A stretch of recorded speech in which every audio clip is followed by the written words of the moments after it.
Please get ready for a dictation of exercise number 16 from Progressive Magazine of July 2022. 5 seconds.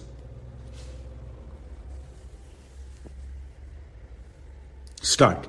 I am pleased to inaugurate this conference of education ministers and education secretaries.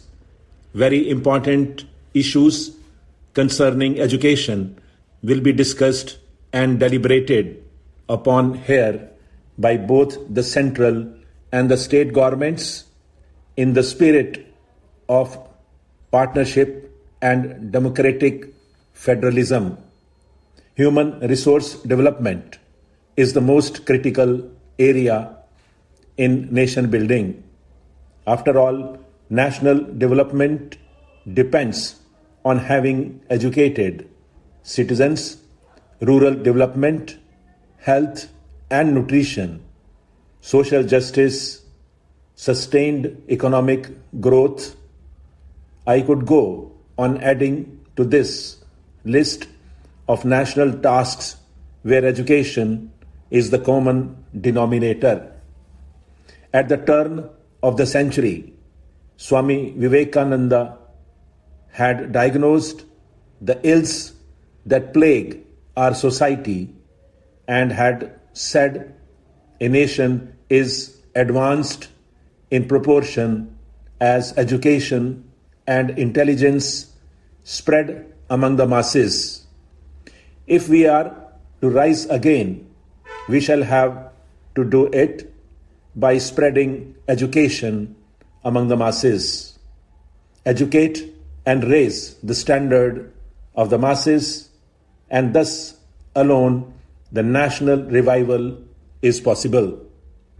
After independence, India has posted significant achievement in education, yet our efforts have fallen short of what nation building demands. Professor Amartya Sen, this year's Nobel Prize winner in economics, says that governments in developing countries, including ours, have intervened a lot to solve problems in the economic and business sectors. However, they have not intervened enough in the social sectors of health and education. This is a valid criticism. To remedy this imbalance is our collective task. The center and the states must reaffirm their commitment to the social sector, especially education. You will agree with me that what needs most attention is primary education. It is the base of everything. Primary education is the most neglected area in the entire education system. We must restore primacy to primary education in our education policy and planning. Primary education needs more money, yes.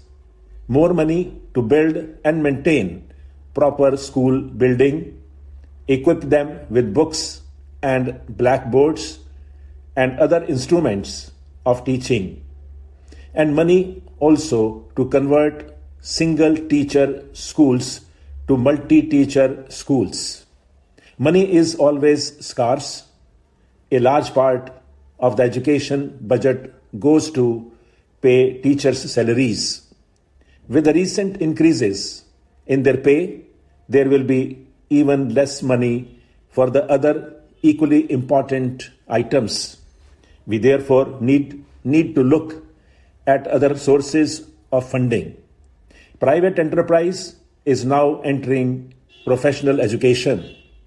Can we not come up with innovative ways that attract people to contribute to primary schools? More than money, primary education needs better administrative and managerial skills and, of course, a far stronger political will. It is sad that this most important area of nation building does not attract the best and the brightest administrators. Other departments are considered more glamorous. Primary education is often not the first choice of those who are assigned there. This must change. The most important thing that we can do to improve primary education is to ensure that the best administrators are applying their minds to improve the primary education system. I have some other thoughts that I would like to share with you on the subject.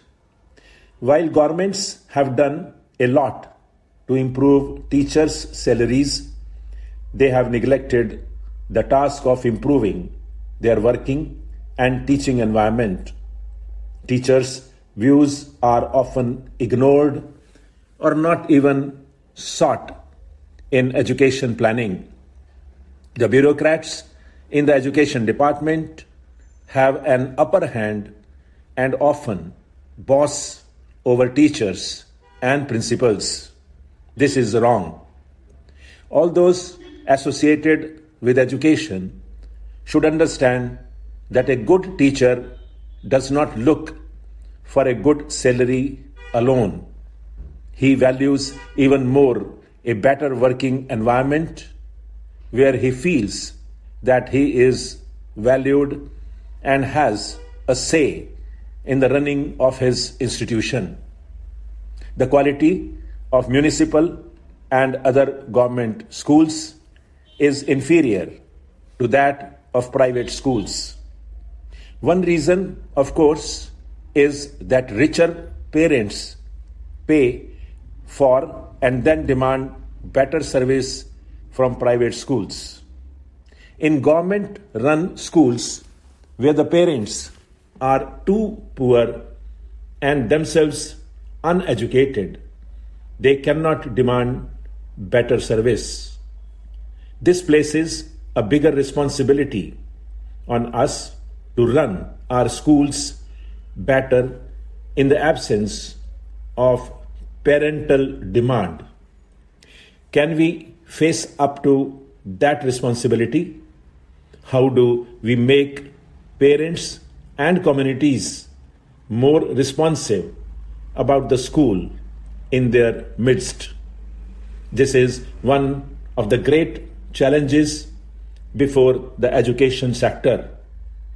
If we want the villagers to consider the schools to be theirs, then they must have a sense of responsibility and ownership. Here I have a suggestion. Education is a state subject. The 73rd and 74th amendments have decentralized powers to the panchayats and municipalities. In this spirit of decentralization, I propose that we transfer administrative control over village schools to panchayats, mandal panchayats, and the zilla parishads. Thus, teachers' qualification and salaries and the syllabus can still be set by the state government, but let the panchayat bodies manage the primary schools.